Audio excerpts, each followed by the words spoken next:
Good day. You're all welcome once again to the Zero Guides, where learning knows no limits. Okay, so previously we learned something about what it is that you need to know as a sociology student. But then this time around, we are going a little bit further. This time around, we are going to learn something about anthropology. Right, when you say anthropology, what at all is anthropology? So this session will be basically on the nature and scope of anthropology, and then with this, we are going to learn about some of the subfields under anthropology, and then what it actually means for you to have an anthropological research. Okay, so without wasting much time, we are going to dive deeper, then we'll take it from there. But then let me ask you this question. How did you get knowledge or the knowledge that there were some people who actually lived in the past, right? And then these people actually had some sort of adaptation strategies, the way that they adapted to the environment, the way that uh, they influence the environment in order to survive in the environment. How did you get the knowledge about all these people?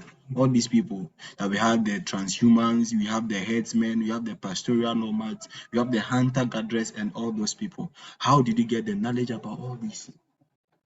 Is it that you heard some people say, and ask yourself, those people who gave you that information, how did they know that some people lived in the past? Because obviously you are not in the past. So how come were you able to know that some people lived in the past?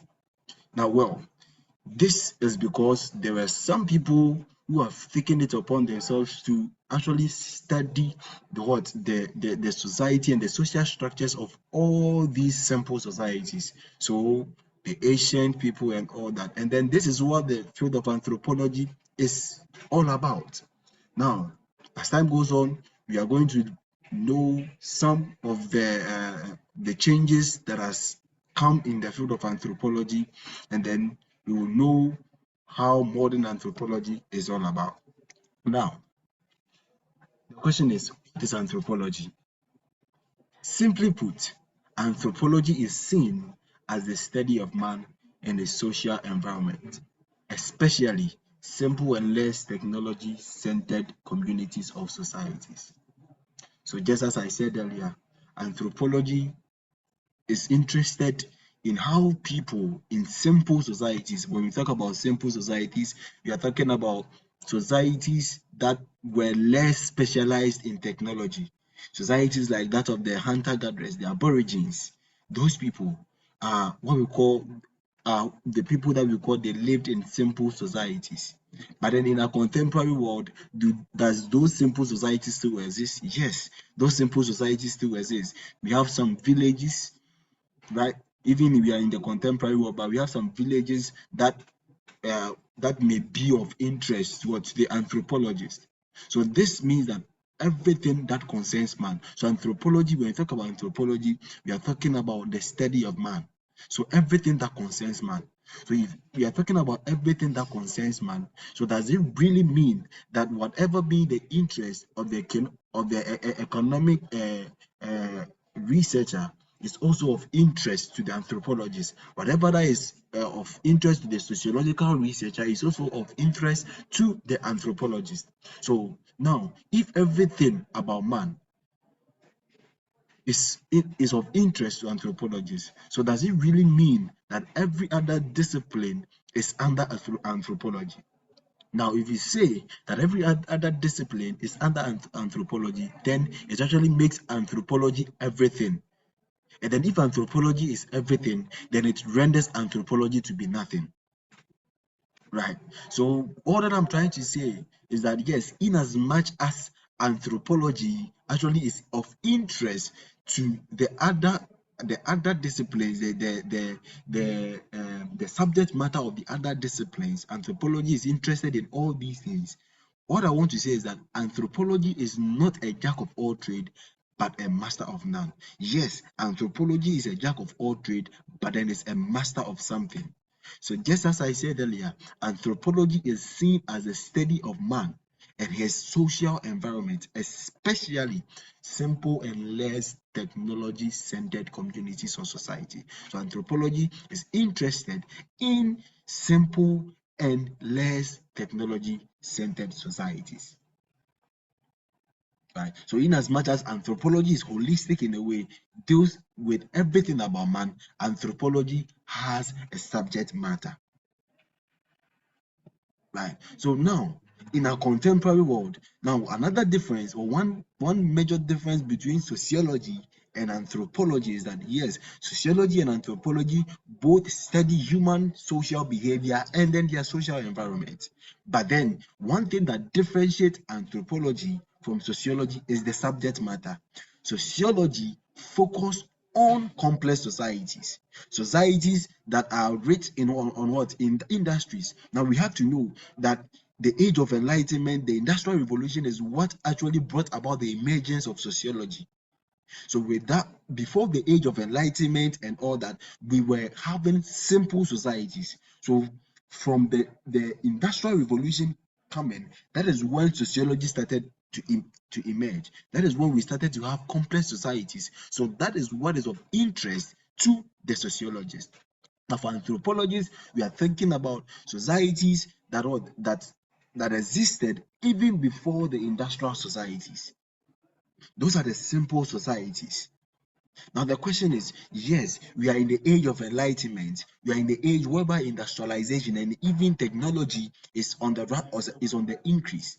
But then the question is there a possibility that in as much as we are in a technologically advanced society, could there be some societies in the technological advanced societies that are simple, that are not, developed? Yes, there is.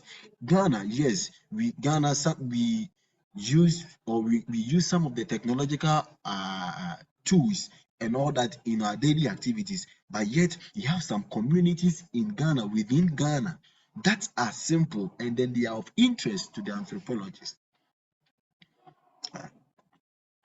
Okay, so now let's look at some of the features of anthropology. Anthropology is holistic, that is, it has a wide scope. So, as I said earlier, anthropology studies the entirety of man and his environment. So, anthropologists now incorporate the ideas of the other disciplines like the natural sciences in the attempt to study man and his society. So, as I said, now we know that Emil Durkheim is one of the founding fathers of the discipline of sociology. But then the ideas of Emil Durkheim, especially the idea of social fact, has influenced the study of anthropology. The ideas of Karl Marx or the idea of Emil Durkheim has influenced the study of anthropology in a very wide way. Emil Durkheim said that we should study society based on social facts. That is the things that are cohesive to the individual, the things that the individual do not have control over, the things that are objective to the individual, dictate for the individual the kind of life, the kind of things that they are supposed to do, and the things that they ought not to do. So, with this idea, anthropologists are also of the view that you cannot study a community, you cannot study a society outside of it, right? But then you must study social facts within the society. So if you want to study a society, then you must study within the society the things, the social fact, the things that is objective to the individual in the society, that makes them behave the way that they do. Another characteristic of an anthropology study is that it's a comparative study. We have a form of anthropological study that is comparative. Now, when we talk about comparative study, anthropologists also study two or more societies in order to determine the trend in culture of societies involved. Now, when anthropologists study or do a comparative study between two or more simple societies or two or more societies, we call it ethnology. We call it ethnology. But then in a situation whereby anthropologists study only one particular society, that becomes an ethnography. That becomes an ethnography. So the next feature of anthropology is a monographic study. So anthropology is both monographic and comparative in a way. We also talk about evolutionary. So anthropologists are also interested in human evolution, especially the physical anthropology, the biological anthropology. They are also interested in human evolution, how, where we were, and then how come we have gotten to where we are right now. They also talk about human evolution. So these are some of the things that characterizes anthropology. Right. Now, let us talk about some of the fields of anthropology. Now, we have four basic main fields of anthropology. Number one, we have the biological or physical anthropology. We have the cultural or social anthropology. We have the linguistic anthropology, and we have the archaeology. Now, with this, we are going to dive deeper and know what it is, or what is this when we say biological or physical anthropology. What does it mean when we say cultural or social anthropology? What does it mean? What does it entail? What is it about? What is the scope? What is the subject matter of culture and social anthropology? What is linguistic anthropology? And then what it is when we say archaeology. Biological anthropology. Biological anthropology is also known as bioanthropology, deals with the study of the society, or the study of the sociology and the biology of human groups. So studies the physical and biological makeups of man. Right. So biological anthropology doubles or thinks or doubles in what? In the physical and biological aspect. So physical anthropology or biological anthropology study human beings as animals. Right? Biological anthropology study human beings as animal, and as that, they do not only study human beings as animal, they also study some of the related animals, some of the related beings, some of the related beings or animals to humans. So they are also interested in evolution. It is studied in the context of culture and behavior. For instance, biological anthropologists can use the head shape and food preferences of a group of people to make inferences about their origin. So those are the works of biological anthropologists. Like biological anthropologists is is broad. It has some subfields under it. Now with that, we can talk about primatology. Now, primatology is a study of primates, that is the closest living relatives of human and non-human creatures. So you have gorillas and chimpanzees. So primatology deals with the closest relative of what? Of non-human and human creatures. With this idea is when the theory of evolution came from, that the human beings were once primates, because the biological anthropologists studied and then they got to realize that primates, that is the gorillas and the chimpanzees, they share certain biological traits in common with human beings. Right? That is how relevant the field of bioanthropology is. And then the next thing of, or the next subfield of biological anthropology or bioanthropology or physical anthropology is paleoanthropology. Now, we talk about paleoanthropology, we are talking about the study of fossilized bones and teeth of our earliest ancestors to determine how long they lived and their body makeups. They also study the adaptation strategies and evolutionary history. So we have some anthropologists, they go on the field, then they start digging, trying to see if they can get some of the fossilized bones and teeth of earliest anthropology. With that, they can determine the shape, of the head of the crust, and then they can know that this person, or the bone, or the crust of or the cranium of this person is actually a female, or this person is a male. Those are the things that paleoanthropologists do. So they study the fossilized bones and teeth of earliest ancestors to determine how long they lived. And then they have some tools that they use that help them to determine how long these people has lived. And then it is through the works of these people that we know how long man has lived on the surface of this earth. They trace it from that of the primates. Right. So with through the works of paleoanthropologists that we know how long man has lived on the surface of this earth. We also have what we call forensic anthropology. They are also concerned with the skeletal materials at crime sites to help with the investigations of the law enforcement. Right. So with forensic anthropology, what they do is that they look at the skeletal system.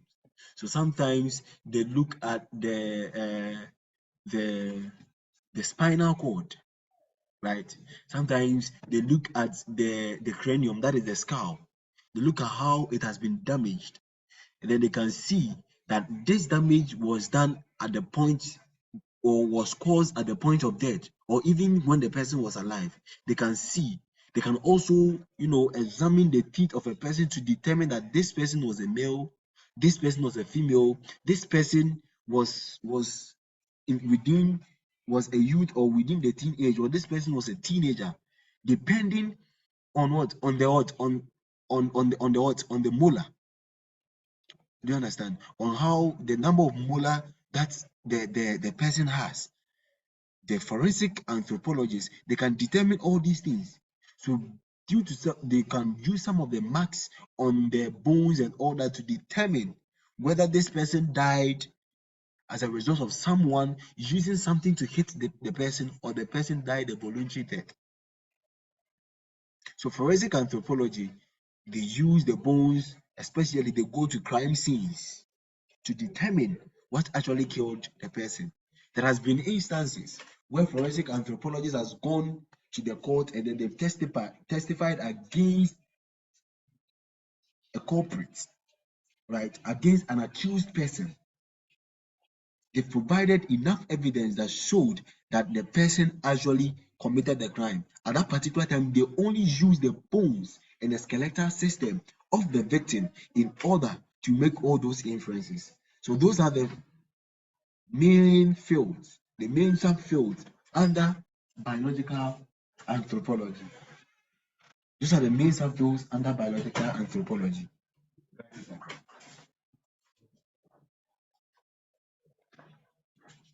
Now, the next thing that we are also doing is cultural anthropology. So, as I said earlier, biological anthropologists or physical anthropologists or bioanthropologists study human beings as an animal, right? But then the cultural anthropologists study human beings as social beings. They study human beings as social beings. So, cultural anthropology is sometimes called social anthropology. Now, cultural anthropology was pioneered by Franz Boas. Was pioneered by Franz Boas. As time goes on, we are going to talk more about their ideas, their contributions to the theory of anthropology, and then we'll know how well they have affected or how well they have contributed to the field of anthropology. Now, social anthropology was also pioneered by Bronislaw Manilowski. Now, cultural anthropology looks at how changes in cultural practices, that is, the religious activities, the political activities, and economic activities, affect the beliefs and behavior of the people in the society. So, concerned with how a group of people organize themselves in their daily activities. Right. So, cultural anthropologists, unlike the biological anthropologists, looks at the normative way that a group of people they have taken upon themselves to do things. So they look at all those things and then they look at how these things affect the behavior of the individual in the society. Right. So some of the cultural anthropologists do not only study the non-material aspect, that is the religion, the political, the health institutions. They also study the material aspects. looking at the nature of the house that has been built, the layout, the structures of the building, and then the clothing. So they look at all these things and then how it affects the behavior of the individual in the society. So this is some of the things that cultural anthropologists do. We also talk about linguistic anthropology. Linguistic anthropology. This is concerned with the study of human language. Now we all know that the language of a person actually depicts and shows where the person comes from. The language of a person actually talks more about the whereabouts of the person, where the person comes from, and all that, the origin of the person. So the linguistic anthropology looks at the meaning given to languages within and across culture. We know that there are some words, there are some languages that have specific meaning in context. There are some languages that when you go to America and you use them, they will have a different meaning out of it. Now, I read somewhere that in America or abroad, when a person asks you something, or when a person asks you something and you say yes please, it means that it does not concern the person. But here in Ghana, there's a situation whereby you use yes please, and then it shows that yes, you are showing some sort of respect to the person, or you are showing some sort of respect to the person that you are talking with. But in other cultural contexts, you are trying to tell the person that you are talking with that whatever that you are talking with is of no business to the person. So that is how critical language is. So linguistic anthropology, they study the human language. For instance, let's study how the word dude is used. Dude, dude. In a situation, you can hear a lot of males talking to other males, and then they'll be using the word dude. And then with that, they give some sense of what meaning in a situation whereby you'll be talking to a lady and then you're going to use the word due to the lady, it depicts a whole different, a whole meaning on its own. It means that you are hot, you are, or you don't value the essence of the person being a female. So the word dude in a way means a whole lot. So the linguistic anthropology will be interested in the usage of the word dude, the effect it has on the people that lives in a particular society. For example, man spreading. Man spreading. In Ghana here, when you use the word man spreading, it may not be of any critical value. But then when you go abroad and you use the word man spreading, a lot of people will see you as what being gender biased, because you are saying that the female, they cannot spread their legs whenever they are in the public. Right? So this is how critical language is. This is how critical language is, because language actually depicts and is a representative of a culture. Language is a representative of a culture. So in as much as the subfield of biological anthropology is important, the same way linguistic anthropology is also important, because language depicts what the kind of background that you have. The language that you use in your village, you cannot use that language in the village of another person. Right? So this shows how language is of much importance. Archaeology. Archaeology. That is the next subfield of biological, or the next subfield of anthropology. Now, archaeology deals with the study of material remains of earliest human societies. So they works on garbage heaps and settlements to discover evidence of past life. Sometimes archaeologists can also use bones and skeletal systems. So we shouldn't confuse the works of archaeologists and that of forensic anthropologists. Forensic anthropologists uses human bones at crime scenes to help the law enforcement to determine what actually happened. But then with archaeologists, what they are interested in is that they use all these things to interpret and to date right? So they use all these things to interpret and to know how long man has lived on the surface of this earth, right? Those are the works of anthropology, or those are the works of archaeologists. So they interpret the human remains that they find at the site, and then they are able to know that this artifact that we have seen, this is how these people that lived here maybe some years ago, maybe 10,000 years ago, based on the things that they are going to find around, or they are going to find in the artifact. These are the adaptation strategies that the people use, and so they are able to make dates. So anthropologists, they use that mainly for dating techniques. They use that to interpret objects found at historical sites, but not basically for the law enforcement. So historians and archaeologists both use historical documents about the past. Only anthropologists or archaeologists interpret historical artifacts at the site. Let's also look at some of the other emerging fields of anthropology. Some of the emerging fields of anthropology. Now, contemporary, there has been a lot of arguments about reflexive anthropology. There's also been an argument about moral anthropology and applied anthropology. Now we talk about reflexive anthropology. Now, gone were the days whereby the anthropologist or the field worker attributes all the things to the respondent, attributes all the findings to the respondent. But then of late, there has been a lot of argument about reflexive anthropology. Talk about reflexive anthropology, it is mostly centered on the field worker or the researcher himself or herself. That with reflexive anthropology, it takes into consideration the fact that the field worker or the researcher himself is a human being, is a social being.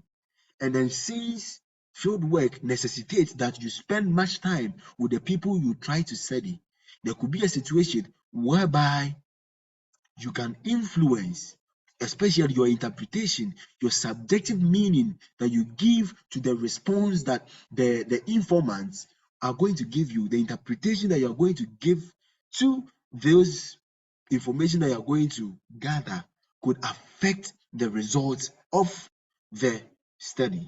So that is what reflexive anthropology is about. So it talks about a situation whereby the subjective meaning of the individual could affect the the results of the study. So it makes anthropology in a way become conscious of the fact that yes, they are liable of affecting the results of the study. So they become conscious of all of them. Reflexive anthropology also makes the anthropologists more moral. It makes them ethical, therefore leading to the concept of moral anthropology. Now, moral anthropology tries as much as possible to incorporate into ethical issues about the field work. That how well is the information that are being gathered about a particular society? How well is the information being managed? How well is secret?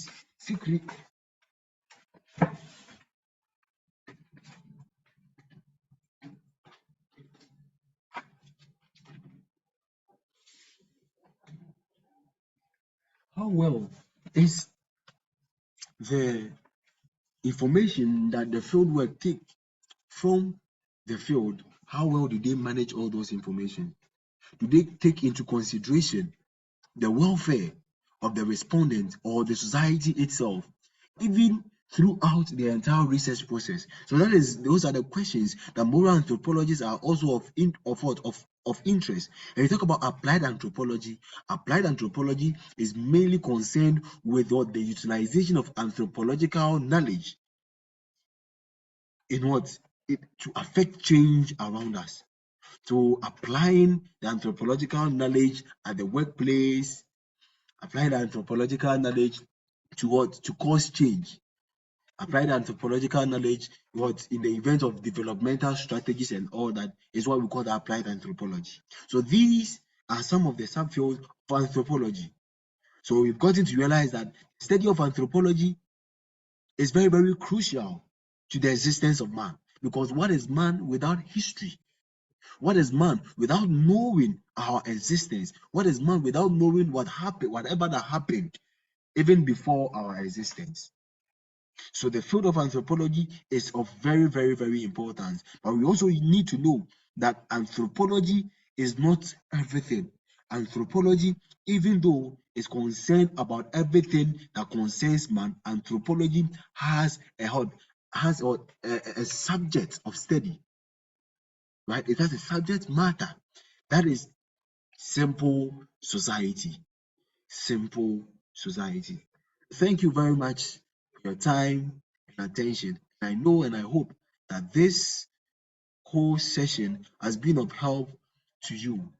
See you next time in our next video. And then before you leave, kindly subscribe to this channel. Thank you.